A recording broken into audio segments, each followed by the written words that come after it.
I'm calling about my best friend, and I guess that's kind of an understatement. I let her know that I didn't see her as a coworker or a friend, and she told me that she was not going to be dating anyone until she was at least 40. So I let it go. Hold up. What?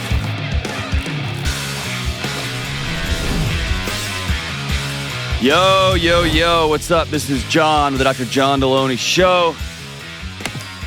Shout out to everybody out there trying to navigate the fall heading into the holidays. Kelly, when does this show release? November 1st. Oh, so we're just a few days out from presidential election when this thing's aired. Luckily, everybody's being cool about that, so that's good. No drama there. So, hey, shout out to everybody trying to be good brothers and sisters and moms and dads and boyfriends and girlfriends and parents and sons and daughters, whatever you got going on. Man, hats off to you. It's a wildcat season. And I just, as a rule, just don't get super worked up about stuff. And I just find myself getting worked up about everything. I think it's just in the water, in the air. So, man, I'm so glad you are here. On the show, we talk about your psychological health and your emotional health and your relational health, whatever you got going on. That's the point of this show. I'm going to sit with you and we're going to figure it out. Give me a buzz at 1-844-693-3291 if you want to be on this show. 1-844-693-3291 or go to johndelony.com/ask, A-S-K, and let me know what's going on. Leave a message and we'll call you back. And I hope you're doing well. Let's go out to Salt Lake City, to the Utes, and talk to Rick. Hey, Rick, what's up, brother? I'm doing good. What's up, man? Well, I'm calling about my best friend, and I guess that's kind of an understatement. My dad used to call her Miracle Girl before he passed away 4 years ago. And we met at my mom's memorial service, and her mom was trying to convince me to hire her daughter to do graphic design for me, and I ended up doing that. And while we started working together, I began to see her in a really different light. I realized I was able to have really deep conversations, philosophical conversations, and neither one of us were bored or not on the same page. And she was also extremely supportive in this time of my life where I felt like I'd pretty much lost everything. I lost my mom, I lost my grandmother 6 days before, and I lost my son because his mom took him and ran to another state with our son. And so I was feeling pretty alone. And, you know, when I realized that she was this most amazing person, I let her know that I didn't see her as a coworker or a friend. And she told me that she was not going to be dating anyone until she was at least 40. So I let it go. Hold up. What? Well, you know, I think that kind of stems from some of her own family trauma. No, you don't say. Even I've heard a lot of boundaries in my life, and that's the first time I've ever heard that boundary. I will date when I'm 40. I don't even know what to say to that, man. Dude, you know me. You listen to the show. I talk too much, and that one shut me up, man. I don't know what to say. All right, so you are over time madly in love with somebody, and I guess she works for you. Does she work with you? Like, no. So I think I want to fast forward a little bit. So in 2019, I decided to move to Utah and move with my dad and his wife. And I invited her to come with. And I figured, you know, I'm going to have a lot of extra room in this new house. And she decided she was up for the adventure. So for the last 5 years, we've been living together in separate rooms. But we've traveled all over the country together. We've continued to work together. We cook together. We go to church together. We work out at the gym together. We do like everything together. And we even watch your show together. So, do y'all sleep together? Do we what? Have y'all ever slept together? No. Nothing like that. I love you. Like, no, not that. Just, we just worship and travel and eat and cook, and we share the most intimate parts of our lives except for that. Okay. And so my guess is she still doesn't want to marry you. Yeah, that's what it seems to be the thing. And I think that In fact, here's the funnier part. We watched your show with the interview with the Harvard professor. Oh, Dr. Brooks. Yeah. Yeah, we loved it. And the thing that we were noticing is that he talked about these stages of falling in love. And, it's like we didn't have that. We kind of jumped from we didn't really know each other that well to working together and then just doing life together. And so we didn't have this kind of phase of the drama, if you will, of falling in love. And I think that for her, one of the things she talks about is like, I don't feel the fireworks. I don't feel like the spark or, something magical. And yet we do our lives together so beautifully, and we just have so much fun together. And, hey, dude, I'm going to break your heart right now, but I'm going to tell you the truth. Is that okay? Yeah, absolutely. How long is it? It's been 7 years? Yep. Yeah, this is 7 years of drama. You didn't avoid the drama. You are in it up to your eyeballs. And here's why. You've held out hope. And when you meet somebody in the whirlwind of the loss you endured, on the heels of the loss of, I'm assuming, your first marriage, is that right? We weren't married, but okay. Yeah, it was we were living together for 11 years. Okay. Oh my gosh, dude. I mean, the word that just keeps coming to mind is you've been living in a fantasy for 7 years. And there's an exhale to this. This is a harder, more practical question. Does she pay rent? Yeah. Market rent or buddy rent? Yeah. No. Market. Okay. Yeah. She's got a pretty good setup. Mm-hmm. She's a guy that loves her, the guy that takes care of her in every way, but she does not have to make the same emotional commitment.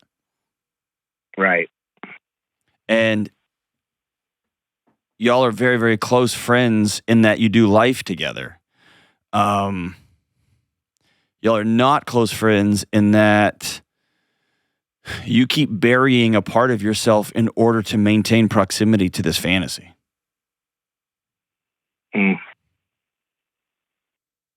And if she truly loved you like a close, deep, intimate friend, not sexually, not romantically, but deep, intimate friend, she would have moved out because she knows she's torturing you.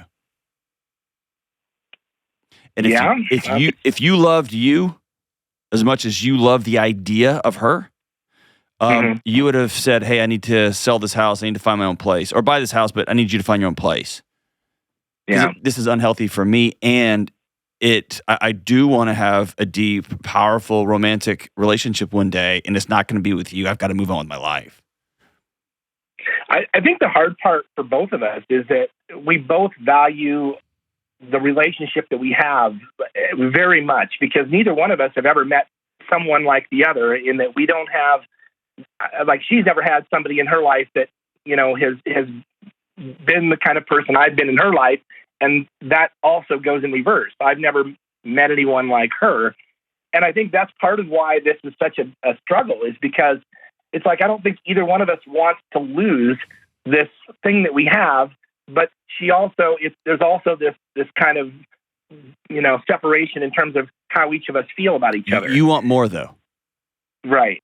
And she's got her perfect setup. She didn't want to be romantically and get like with somebody till she was 40. She got the dream setup. She got the provision, the protection. She got the ride or die. She's got the meal provider. She's got the travel security.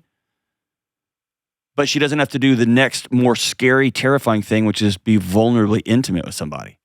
And I'm not telling her that she has to do that with you. Right. What I'm saying is it's almost parasitic. And listen, if you were not every day waking up, seeing her saying, you are the woman of my dreams, and she's saying, no, you're the friend of my dreams. If y'all weren't doing that and y'all are just roommates, that's great. Y'all are two like close buddies, you know what I mean? And y'all like live together and y'all are both dating other people and doing life. Like, I got no problem. Fine. Knock your lights out. Right. That's not the case here. Every day you're chasing a ghost. And so you get in this weird spiral of, I want this to be something more than it is, and she wants it to be the same forever and ever, and both of those are fantasies. Right.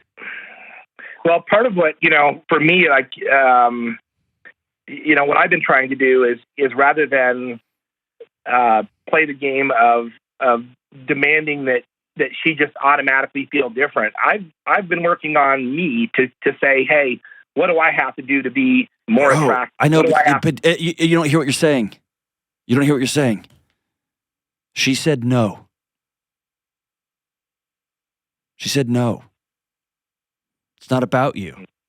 It's not about something you've done wrong. It's not about something that you are not. Because if it was something that was wrong with you or something you are not, she wouldn't travel with you. She wouldn't live in the same house as you. She wouldn't cook and share meals with you. It's not about you. It's about her. She said no. And that's why I say she's a fantasy for you. Because she allows you this illusion of this carrot that just keeps moving. Every time you get close, it just moves and it moves and it moves. It's this finish line, but it allows you not to re-engage in the real world. And it allows you to, in a not narcissistic, but I'm talking about the myth of narcissists. Like, it allows you just to keep looking in the reflection of yourself in the pool and saying, "What about me? What about me? What about me?" This dude has nothing to do with you. She said no. And there's an exhale there. Does that make sense? It makes sense on a logical level, and I think the hard part is figuring out. And I'm sure this is probably true for her too. It's like, I don't think either one of us, we want to hold on to whatever that is the magic that we do have. And I think the hard part is just saying, as good as that magic is, it's not good enough for. I think that's the wrong thing. Okay. I don't want you to, because what you're doing is you're categorizing. Like I've got multiple friends. Like I just went and did an event for a buddy of mine named Tucker. We've been friends for over 30 years. We met in middle school. My buddies Ryan and Caleb and Chris, dude, I've known them since I was 0. 40 plus years. Right? Like you don't get those. Those are not less than my marriage to my wife for a quarter century. They're different. Right. And so trying to categorize, like, it's never going to be as good as, no, dude, what you have with her, see, I trust you. It's amazing. It's awesome. But it's not this romantic adventure that you want to go on. Right. This becoming one. Y'all are incredible roommates. You are not 1 + 1 = 1. Y'all aren't a new math problem. And you desperately want it to be. That's true. But I think you constantly saying, okay, how do I work on me? I'm going to get in better shape. I'm going to make more money. I'm going to be nicer. I'm going to try new foods. I'm going to go to visit exotic locations that she wants to go on. All those activities keep you from having to grieve the fact that you've got to move on to find a romantic one for the rest of your life. Right. It's a Xanax. It's a fantasy. Got it.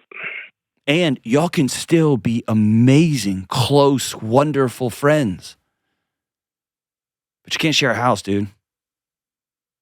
Because I don't want to date somebody who's like, this is my super best, perfect, wonderful human, except they just wouldn't marry me, so I decided to bring you home. Like, you can't do that. Yeah, exactly. Not to mention, I just cast that out that way.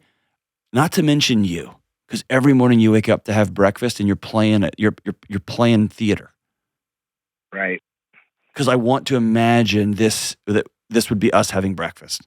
And I want to imagine that I get to see how beautiful you are every morning with no makeup. Right. And she gets to imagine what it'd be like waking up and having a providing strong man in the house, but not really having to go all in when it comes to vulnerability and intimacy and building a romantic, erotic life together. Right. Yeah. I hate that, man. Yeah. Can I tell you more than anything? I want her to be yours. I mean, not yours, like possession-wise, but I want her to be your person.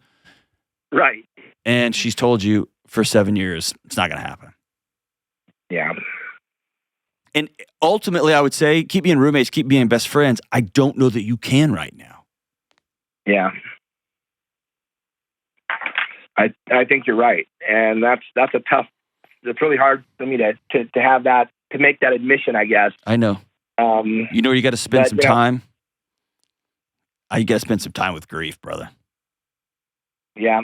And you've heard me say this, but it's just that gap between what I wanted to be true and what actually is. Right. You know what I mean? I wanted my grandma, my grandmother, my granddad, I wanted them to live forever because they're awesome and they're wise and they're hilarious and snarky and funny, and they died. Right? Yeah. And I wanted the first 10 years of my marriage to be awesome, and it wasn't. And a lot of it was because of me. You know what I mean? Like, I got to grieve that, and then I got to go do the next right thing. Yeah. I've learned a ton, and I will say that I think that, I'm not one of those people that's had a lot of relationships in my life. I've had 2 significant relationships, and, and that was it. I've been very, I grew up in a very conservative home, and my parents they gave me a great role model, for most of my life. And, so so much of what I see in my bestie, I really see the same dynamic that my parents had. And, maybe that's more valuable to me because I see the ebb and flow and how beautiful that synergy kind of works together. But maybe it's not as valuable for her because she didn't have that growing up. No, stop doing that. Stop playing comparison. What you have with this woman is great. It's amazing. Mm-hmm. It's once in a lifetime. And there's a period. It's not the full extent of what you want your adult life to be. Right. So it's not an either or, it's a both and. What you have with her is amazing. And you want to have a deep, passionate, powerful, romantic relationship. Right. It's not an either or. And it doesn't matter about her childhood. I'm sure that there may be that your parents didn't have a great romantic relationship, but they were great co-managers of a household, and you're reimagining that. I'm going to say this, and it sounds weird because I'm always saying the opposite. It doesn't matter. Uh-huh. It doesn't matter. What matters is right this second. Right. You have the depth and a powerful friendship and a loving friendship, and you want something else. Right. And it's not trying to figure it out, not trying to map it. It's not trying to go backwards and forwards and up and down and why me and why you, and I'm going to keep working harder because one day I'm going to win you. She, for 7 years, the better part of a decade, has looked at you and said, no. No. I want part of you. I don't want all of you. And for 7 years, you've been willing to not accept all of somebody and not to live fully all of you because you've been hoping and hoping and hoping and hoping and hoping. And that's why I got to spend some time in grief, man. It's not going to happen. She's told you that. And I think that the most honoring friend thing you could do is to honor it and say, cool, we're going to stay close friends, and I'm going to start dating. I'm going to need you to move out. And we'll still hang out. We can still have coffee together, whatever. But I'm going to begin to turn my sights upward because I don't think I'm a problem. I don't think there's a thing that I don't bring to the table that will then one day you'll go, oh, that's it. I don't think there is. I think I'm working really hard. I think I'm a pretty good man. I think I've done incredible work on myself. I think I'm valuable and worth being in a romantic relationship. And maybe I want to have a romance and I want to have kids and I want to make this kind of life. And I'm going to honor the fact that you for 7 years have said no. Fantastic. But I'm going to move on. And bro, that's going to rip your heart out because you wanted it to be different and it's just not.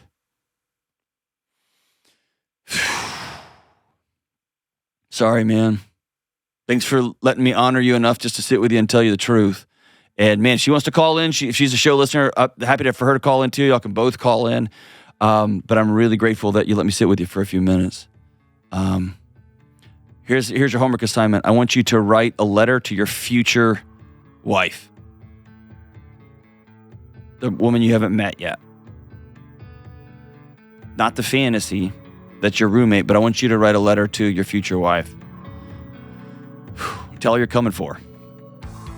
And tell her what you really want, what you expect, what you hope when it comes to romance and eroticism and love and sensuality and sexuality.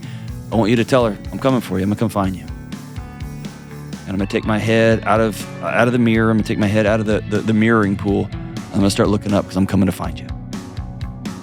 Thanks for the call, my brother. We'll be right back. Hey, it's Delony, and I want to talk to you about Merrick Health, an amazing health optimization platform.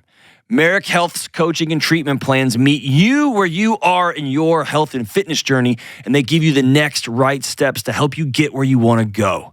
Merrick Health has 2 packages for blood work and coaching, and both can be paid for with an HSA. If you've never done this type of in-depth blood work before, you can start with the core package. This is the one my wife is doing. The core package offers extensive lab work, 84 carefully selected biomarkers like hormone testing for estrogen markers and testosterone, and body composition and cardiovascular health, metabolic health, and more. And with the core package, you get a thorough analysis of your blood test and a video call review with a Merrick Health coach. Or if you're like me and you want to do all the testing available, you can check out the all-in package. This includes everything in the core package plus some top-end specialized testing that helps me dial in everything exactly how I want it. Good folks, it's time for you to choose reality, and that means stepping up and taking personal control of your health. Head to merrickhealth.com/Delony or use code Delony at checkout to get a 10% discount on the core package or the all-in package. That's Merrick, M-A-R-E-K, health.com/Delony. All right, it's time to talk about Organifi. Here's one of my main life goals. I want to be as healthy as possible for as long as possible. I want to feel good, and I want to be that old guy in the mosh pit still letting it rip, and I want to be dancing with my beautiful wife well into our 80s, and I want to be able to roll around with my grandkids in a WrestleMania match well into my 90s. And that's why right now I exercise, I work on my friendships, I work on my spiritual life, and I try to eat and drink things that only have high quality ingredients. This is why I love Organifi. They're super selective about what goes into their whole food blends, and Organifi gives you ingredients with integrity. They're plant-based, they're certified organic, they're vegan, they're dairy-free, they're soy-free, and they're glyphosate residue-free. And glyphosate is a pesticide you don't want anywhere near anything you touch or eat or anything. Organifi is simple. You just mix the powders with water or your favorite beverage. You can take green juice first thing in the morning to help you balance stress and help you get ready for your day. And you can take Organifi red juice in the morning like I do and in the afternoon or before a workout for natural, sustained energy and endurance. And yes, I still take my Happy Drops Air Day because I love them. And this fall, you can try the pumpkin spice gold juice to help you wind down for bedtime. It's that season.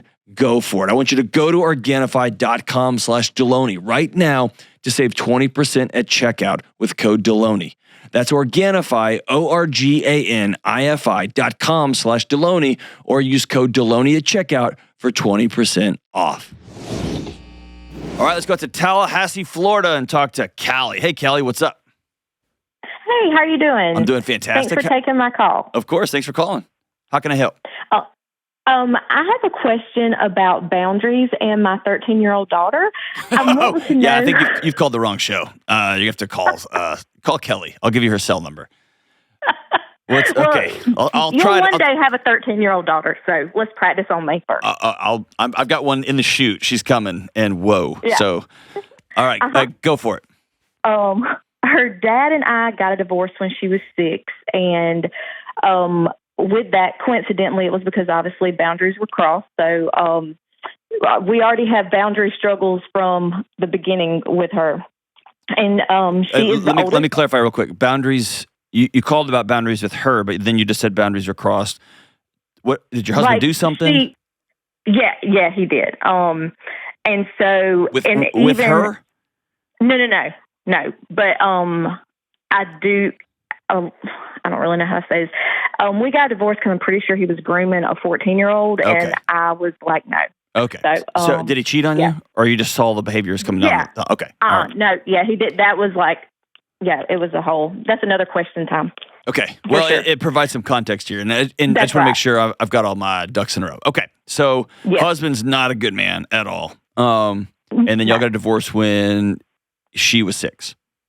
Yes. Okay. And her younger sister was 3. Okay. And so, anyway, through that, I went through very intensive therapy. I put her in therapy, and we have, I've since remarried. Her dad has since remarried. And now that we are moving forward, I feel like most days I'm raising a feral cat instead of a happy puppy that she used to be, which I know is developmentally normal.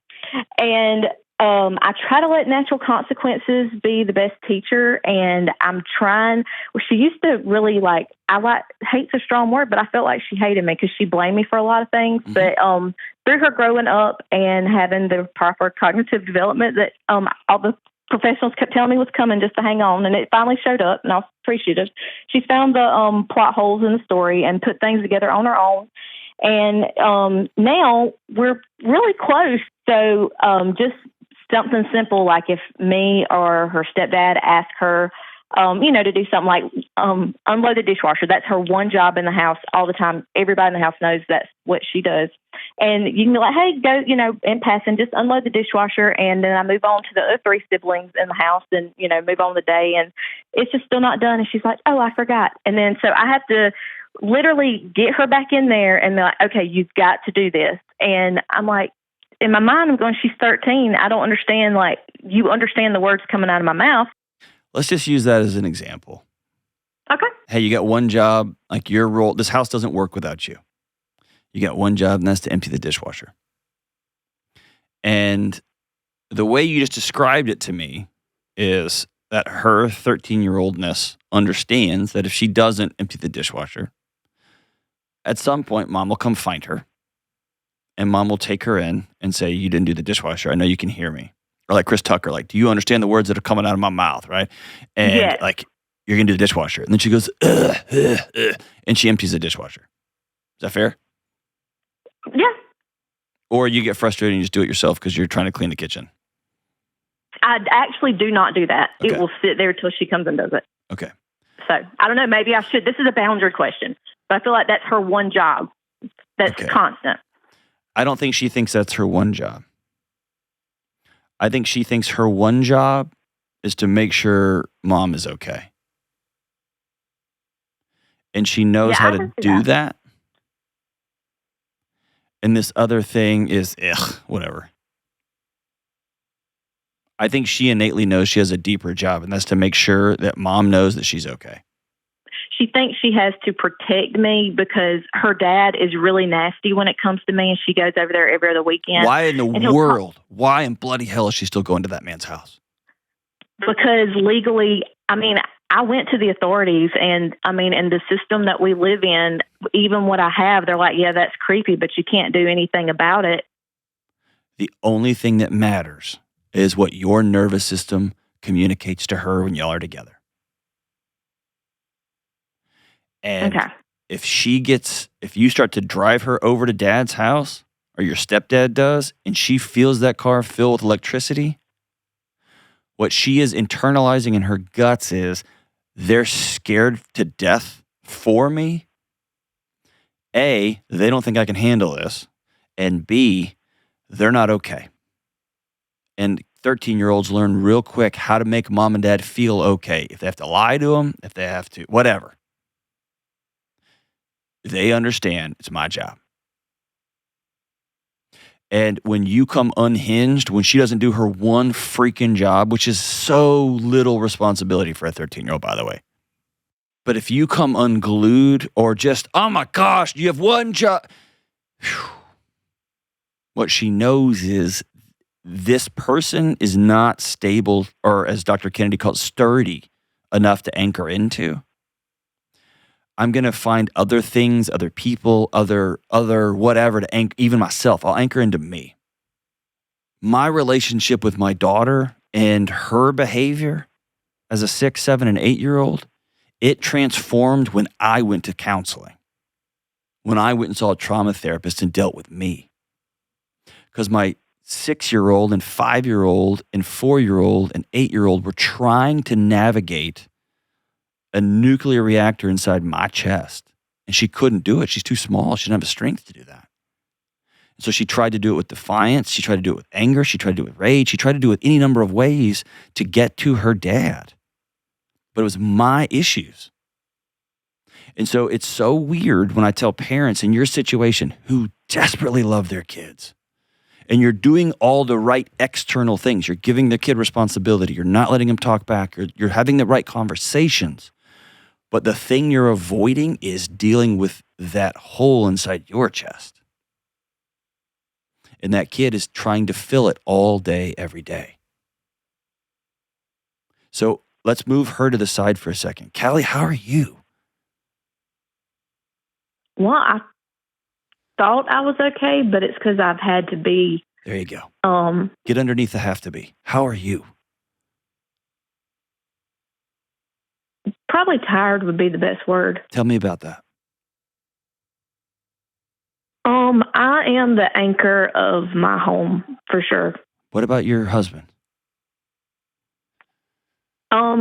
It's something we're working on, but he definitely regulates off of me. Okay. And because I'm just a very strong personality, and I'm actually another call, seriously, but working on being more submissive. And I just walked out a huge one this past week that was like, even the kids got to see it. So, but I do understand this about myself. I do understand I'm a control freak-ish, kind of, because my old life was blown up in my community and my home and everything but my car keys and my kids, and they were even half taken from me, was taken from me by choices I did not get to have a part of or stay in. Okay, hold on. I want you to sit right there. Okay. I try to sit here, but I don't know what to do with it. I know. Your shoulders are up around your ears right now. Drop them as low as you can. Okay? That is so creepy. How did you know that? Because I can hear it. Drop them, okay? Okay. Now, I want you to go all the way back to the moment the attorney said the divorce is final, but you just lost half. Okay. No, don't do that. Sit in it. Put your fist in your chest and tell me what it feels like. Where is it in your body right now? Where my hand's at. When you're sitting there saying, no, this guy is cheating on me. He's grooming a child. He's a horrible person. And your attorney says, hey, you're free, but you got to give up half. Is it in your chest? Mm-hmm. What you did that day was right. You built a concrete fortress around yourself. Because that bastard took half. But more than that, he took everything from inside of you. And That's accurate. And you built concrete. And that concrete allowed your kids to have something to anchor into, allowed this new husband to have something to anchor into. But inside, there's a 28-year-old woman with her face between her knees, with her arms around her shins, sobbing. That keeps having to get up and go again and keeps up and having to go again. And until you let that woman stand up and walk out of this concrete prison you've made for her, your kids are going to be banging their head against that concrete trying to get to their mom's heart. Your husband's not going to do a damn thing because he doesn't have to. You have enough concrete in you for a foundation of a 6-bedroom house he can sleep in. I don't even know if it's an act of submission. I don't even like that word in this particular context. I think it's an act of together. It's vulnerability.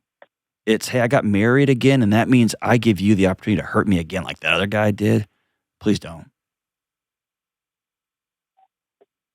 And everything in your body says don't do that. Is that fair? Yeah. Exhale for me. You're not breathing. I'm not. Exhale. Okay. Okay. Take one more real deep one. And he wasn't the first one, was he? No, but it wasn't marriage, like just. Stop. Well, there's a difference, There is, but listen. You've got like a little Russian doll of decreasing of women and children, little girls inside your body that go layers and layers and layers. And you are doing a great job of protecting them because they got hurt bad.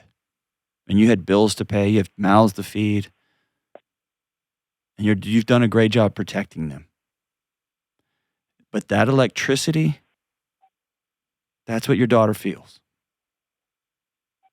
And she will not participate because she loves you to the moon and back.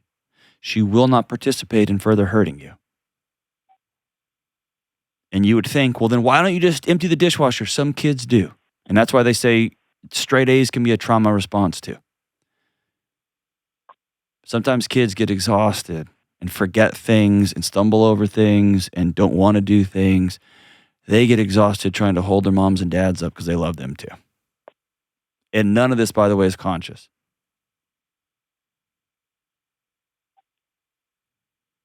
And so the challenge I want to put before you is this. Can you hear me?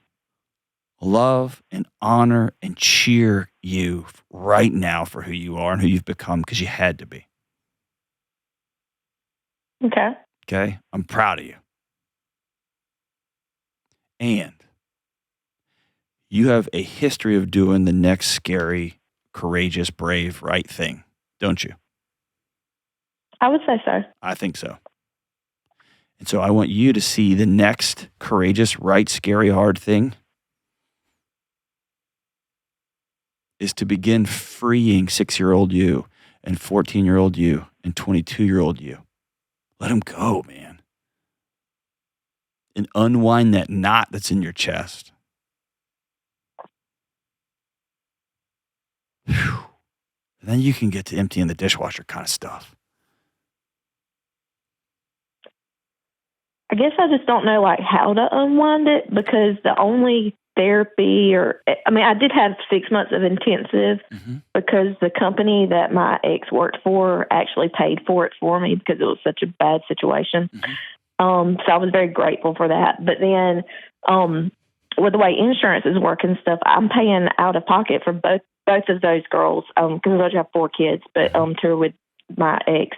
So they're both in therapy for different reasons, and I've kept them in it because if I feel like that's the next right thing, you would say, just in case something ever does come out. Callie, the next right thing is you. Yes, I agree with that. I'll have to figure out how to maneuver some finances to do that. Check with your kid's counselor and ask if it's okay to go to every other session because you're going to go finally let those women go. And if you went to an intensive where you talked about it and you talked about it and you talked about it, but you didn't go practice it, that's the next move. What does practicing it look like? Here's what it looks like. I say this ad nauseum on the show. I want you to write 23-year-old you a letter and say, I'm sorry. Because you still have guilt that you had kids with this guy. You still have guilt that you had kids in that house where this was going on. You have guilt that you didn't reach out to this other 14-year-old girl and protect her too. You've got guilt everywhere. Let that woman go. You have guilt for yourself that how in the world could I be so untrustworthy that I got in a relationship with this dude? Is that fair? Yeah. Okay. You got to open your hands to that and let it roll.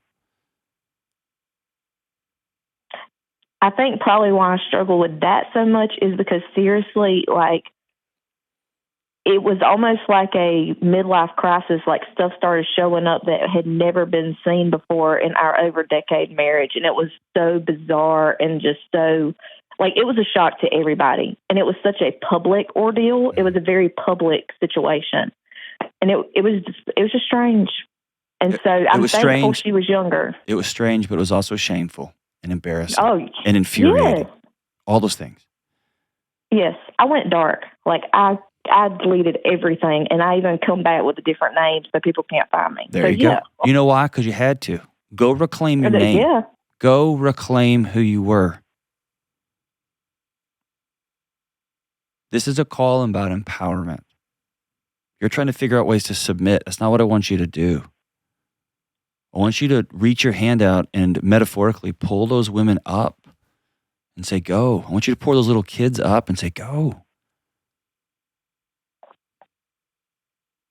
Well, probably that makes sense for my number 4 that I didn't ask, because my daughter is very, like, not normal for a 13-year-old girl. I don't think she's very, like, clingy. Like, literally will crawl up in my lap if I'm sitting in a chair and just, wants me to love on her like I do her little 2-year-old brother, and she calls me bestie, and she'll be talking. She'll like, "Hey, girl," and I'm like, "I'm your mama." I know, like, but do you hear what I know? But listen, that just further confirms everything I've been saying. Yeah, I know that's what I'm saying. But can I let her still call me that? You called her. No. It's not about the words. It's not about the words. Okay. I have a dog that is part lab, part Australian Shepherd, a very attuned dog. On the few days in the last 10 years when I've come home sobbing because something just broke me, that dog comes and lays its head on my lap. She's a work dog. But she knows she can't do her work unless I'm okay.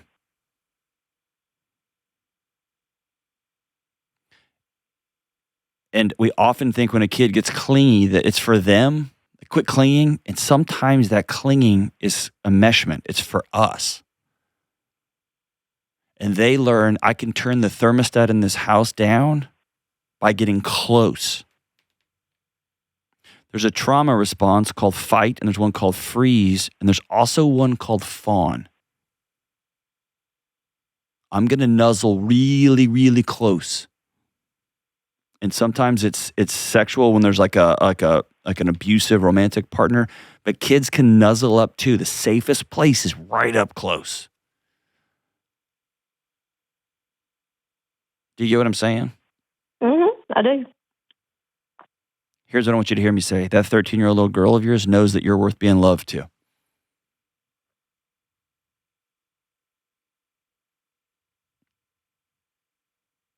I need Callie to believe that.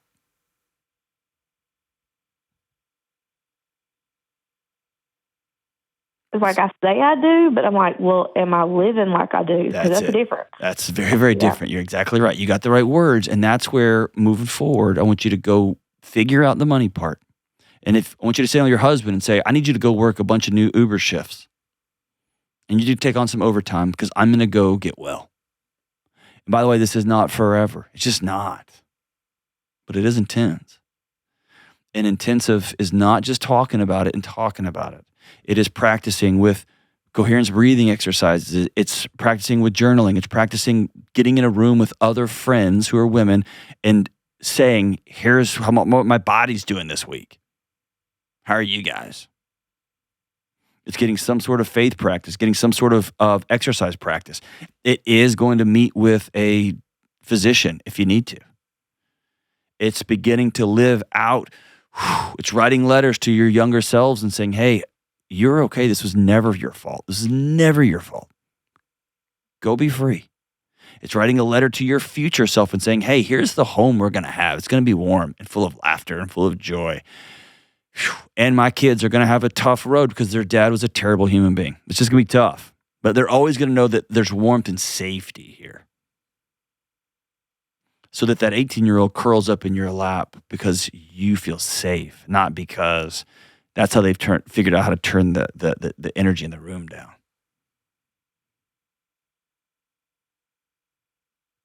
Kids almost always, not always, but almost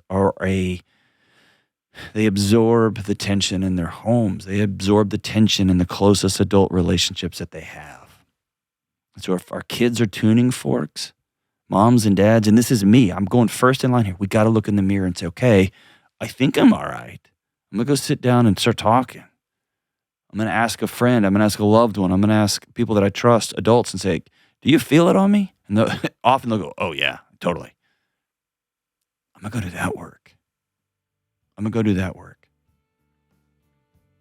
and check with your kids' counselors. If they've been going regularly for month after month, year after year, and now you're doing it just in anticipation of some future maybe, then ask, hey, is it okay if we back off and go every other week, go once or twice a month now for the next few months? Because I'm going to take that money and I'm gonna go get the help I need. Check out that. Cut back on eating out. Do whatever you got to do. I'm so grateful for the call, Callie. Your bravery is going to help a whole bunch of men and women out there listening. But I want you to decide you're worth going to get well, and you're going to work on practicing dropping your shoulders inside your own house. Thank you so much for the call, my sister. Thank you. We'll be right back. This show is sponsored by BetterHelp. October is the season for wearing costumes and masks. And if you haven't started planning your costume yet, get on it.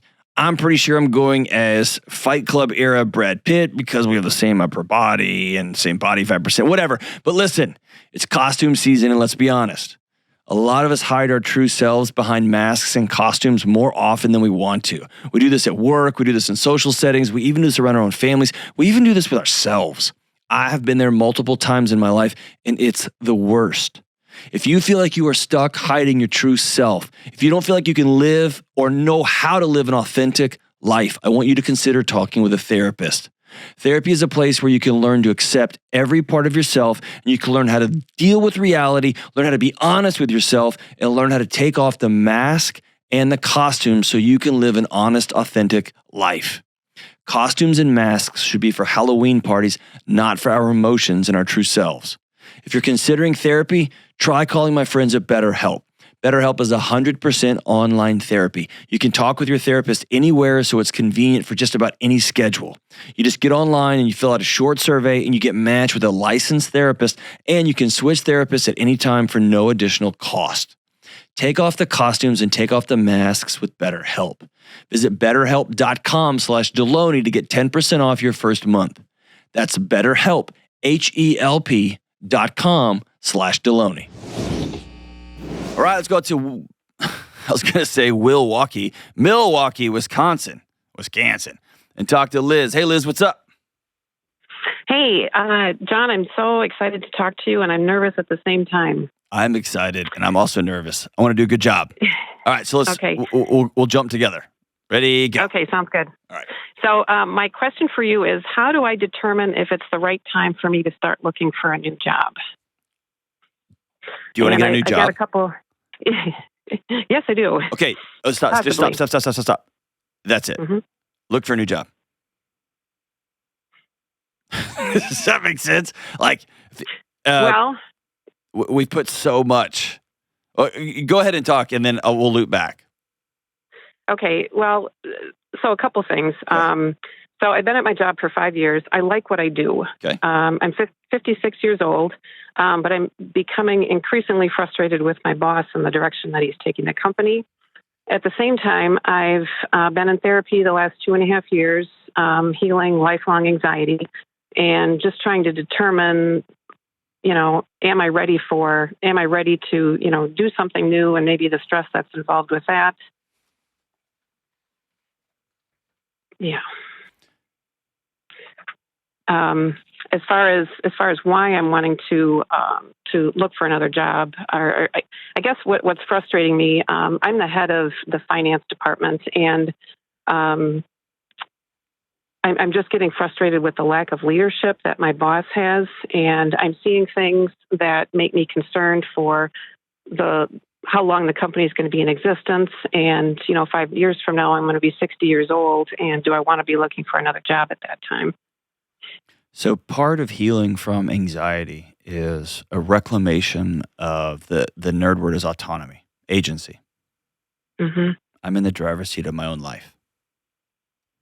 And for millions and millions of people, the thought of being in the driver's seat of their own life is terrifying, because for their whole life, people have told them, you're too stupid to drive. You can't drive. They've hit them when they were driving. They've cheated on them when they were driving. They just don't trust themselves behind the wheel. So after 2.5 years of counseling and therapy and really hard work, I'm so proud of you, man. Let me ask you. Thank you. You are smart enough intellectually and emotionally stable enough to be the head of finances at a company. You know, because you're wise. That's different than intellectually smart. You're wise. You know that this thing is being led poorly, and you are watching this car veer off the road into oncoming traffic. And so my question for you is not, should you go get another job? You know the answer to that is yes. The deeper question I want you to ask is, after all of this work and after all this time and after all this external validation, why don't you trust Liz to go get a new job? Do you think you're too old? Right now, no. Okay. Right now, no. Why don't you trust yourself?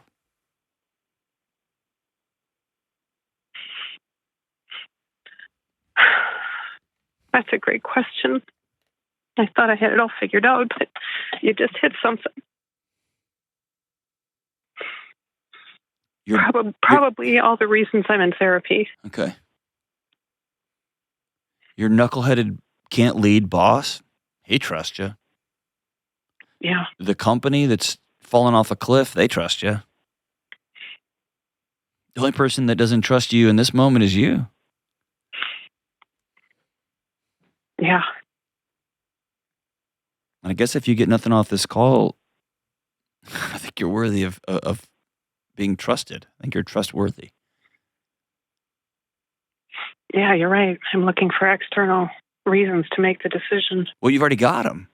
What you're not even looking for external reasons anymore.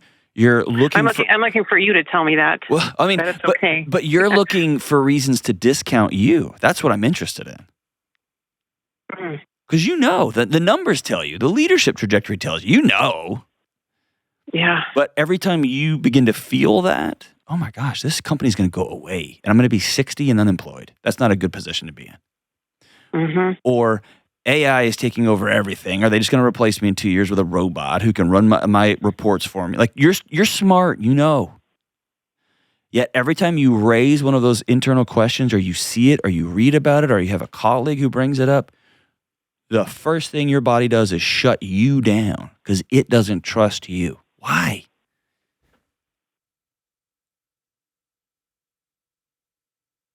I think there's just that voice in my head that just says, you're not smart enough. You're not good enough. So one of the most important tools and strategies I can give somebody is to carry around a small notebook. If you were watching this on YouTube, I'm holding mine up right here. I've got it on my desk right now. But it's where I write the stories that pop up in my head. And then I challenge them with one simple question. Is this true? And then I follow that with one more simple question. Can I do anything about this? Am I worried about the world imploding after this election? If I'm honest, the answer is yes. And can I do anything about that? Nope. Whew. I drop my shoulders. I'm going to go on to the next thing because I can't. You see what I'm saying? Yeah. But I need you to see the amazing woman that I'm talking to like I do. I've been only talking to you for, 3 or 4 minutes? Yeah. You have intelligence and wisdom, which is a rare combo these days. Yeah. You know how to run an Excel sheet and a pivot table, and you can see that the end of the road is coming. And can we say something else? I tend to be kind of catastrophic in my anxiousness. Even if the end of the road's not coming, you also have permission to say, you just are a terrible boss. I don't want to work for you. You get to say that too. Yeah. What do you want to go do? I like the work that I do. What is it? I like accounting. Okay. Yeah, I enjoy leading people. I enjoy leading a team, being part of a team. Whoa. Are you one of those strange accountants that knows how to do numbers and humans? I do. I've been told I'm weird because I'm happy and not nerdy. Good God Almighty. There's going to be a line of people out there trying to hire you. Yeah. And can I tell you, when you go for a job interview and they kind of look you over and you're a smart enough woman to know when you're getting judged just externally, you can smile real big and say, my superpower is I look like a young grandma. And yet I can sit with any CFO and any president and talk numbers. Yeah. I used to tell people my superpower was I was multilingual, but I only spoke English. And I could speak CFO, and I could speak 18-year-old, and I could speak parent, and I could also speak president. You can do that too, I can tell. Yeah. Thank you. Will you do me one big honor? Absolutely. Will you write into the show, write in directly to Kelly or to Taylor and let us know when you get this new awesome job? I will. Thank you for the call, sister. Can't wait to get that email about your new gig. It's gonna be rad. We'll celebrate with you. Thanks for the call. We'll be right back. Oh, great. This is an election year. Everyone's going to be mad and yelling at everyone, and no one's trying to solve anything, but everybody's saying, listen, I can't control them, but I can control me. And I know that the more chaotic it gets out there, the more important it is for me to do whatever it takes to prioritize peace and to prioritize my spiritual life. And that's why I want to tell you about Hallow. Hallow is the #1 Christian prayer app in the world. I use it every day. And they have thousands of guided prayers and meditations and challenges to help you build a deeper spiritual foundation, to help you answer challenging questions about doubts, and help you learn more about God. And right now, Hallow has a new prayer challenge going through the classic work, Mere Christianity, by the great C.S. Lewis. It's a fantastic introduction and a rousing conversation about the Christian faith.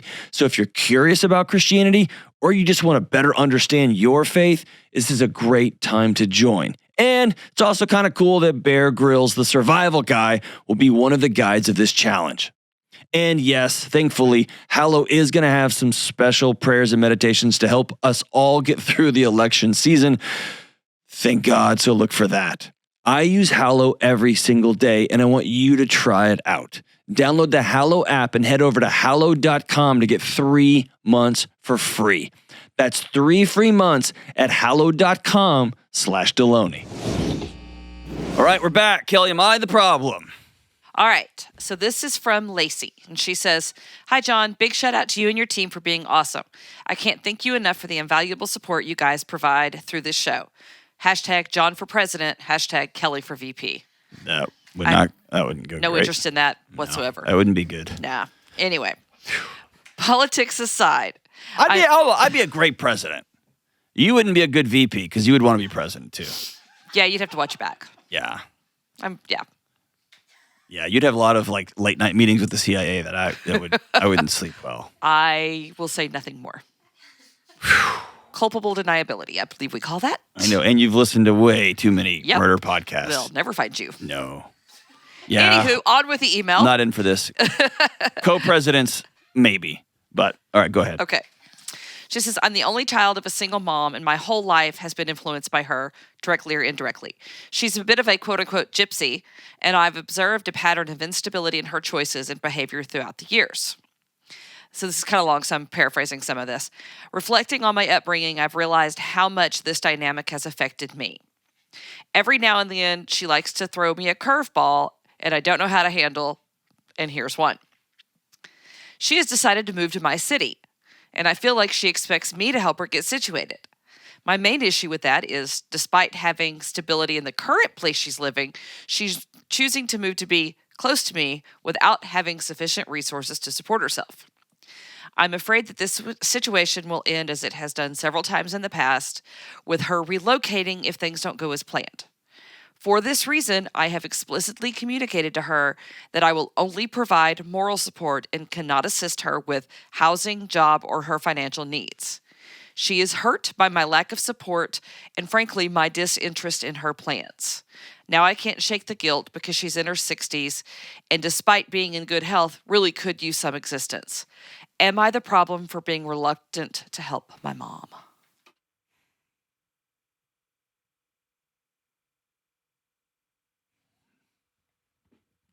I don't think this is a very nice question that you gave me, Kelly. I'm going to give a very unpopular answer. And probably my answer has evolved on this particular topic more than any other topic. Are you ready? It's twofold. And I'm going to name drop here, but rest assured, there was no one talking to me. This was me eavesdropping, okay? And maybe I've talked about it on the show. I don't think I have. I was at an event. I was speaking at John Maxwell's event last year. And also on that bill was Deion Sanders. And so Deion comes walking backstage, and we didn't even exchange eye contact. So make no mistake. He wasn't like, hey, what's up? There was none of that. But there's a table, and we were all sitting at this table, and Deion was standing up talking to a group next to him. And it wasn't a showy thing, and it wasn't like, it wasn't that. It was just a regular conversation. And I heard Deion say something that I exhaled. And I couldn't believe that it just was like, you're exactly right. He said, and this is me paraphrasing, but I'm going to quote him. And I know that doesn't sound right, but in my head, I'm confident of what the quote is. In reality, it probably wasn't this stable. It was, every day I get up and I thank God that I have found myself in a position to take care of my mom. And for the last 20 years, my mom was a stay-at-home mom. My dad was a policeman and then a minister. And I didn't realize. And then my mom's going to become a professor. She's a literature professor, which is the lowest on the totem pole, right? Financially speaking, at a university. I didn't realize how much I had built into my life this, I'm going to have to take care of whatever. That was the first time. And I called a couple of my buddies. That was the first time I exhaled. And I thought, no, I get to. Holy smokes, I get to take care of my parents in their old age.